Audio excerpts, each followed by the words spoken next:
বাবা গো বাবা, বাবা গো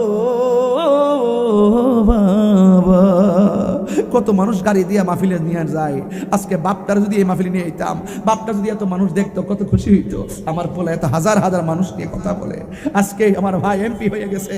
আরে মা বাপ দাদা দাদি যদি বাচ্চা থাকে, আরে বাবা তারা যে কত খুশি হয় সন্তানের একটু উন্নতির ক্ষেত্রে, কত যে উন্নতির ক্ষেত্রে। আরে ভাই নাহিদ ভাই, ও শহীদুল্লাহ ভাই, জাহাঙ্গীর আলম ভাই, নাসির ভাই, যারা আসছেন, আমাদের ফরিদ এমপি মহোদয়, আপনারা যারা আসছেন, আরে মা বাপ যে কি জিনিস, পৃথিবীতে যদি এক্সটার্নাল কিছু হতে চান, মা বাপের দোয়া ছাড়া হতে পারবেন না। আরে মা বাবার দোয়ায় সন্তান ওলি হয়, ওলি হয়, ওলি হয়। এই জন্য আমার বাপের কথা মনে হয়েছে, তো একটু কন্যা আমার সাথে সবাই, বাবা গো বাবা, বাবা গো বাবা, বাবা তুমি কেমন আছো ছোট মাটির ঘরে, তোমার কথারি দই মাঝে পড়ছে বারে বারে, বাবা গো বাবা, বাবা গো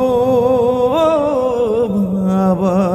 এই কত আদর কত স্নেহ তোমার কাছে পেলাম, সব কিছু হারিয়ে আজকে নিঃস্ব হয়ে গেলাম। সব আছে, বাপ মা নাই, খালি খালি লাগতেছে।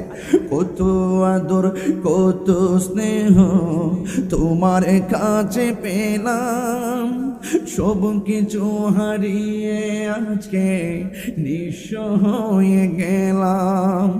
ভালোবাসি তোমায় বাবা, বুকটা যে যাইছি রে, ভালোবাসি তোমায় বাবা, বুকটা যে যাইছি রে, তোমার কথারি দই মাঝে পড়ছে বারে বারে, বাবা গো বাবা,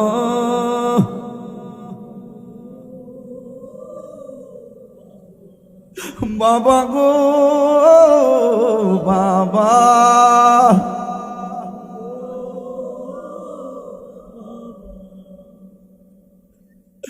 ওই বাপটা কবরে শুয়ে রইল। এই বাপটা মারা গেলে যার সংসারে বাবা থাকবে না, যেই ডাইল ধরবেন সেই ডাইল ভাঙ্গা পড়বেন। বাপ মার মতো নিঃস্বার্থ সিদ্ধান্ত পৃথিবীর কেউ দিবে না রে, বাপ মার মতো নিঃস্বার্থ পরামর্শ পৃথিবীর কেউ দিবে না। সবাই পরামর্শ দিলে বিপদের সম্ভাবনা আছে রে। আর বাপ মা কোনোদিন চাই না সন্তান বিপদে পড়ুক, কথা কোন ঠিক না বেটি?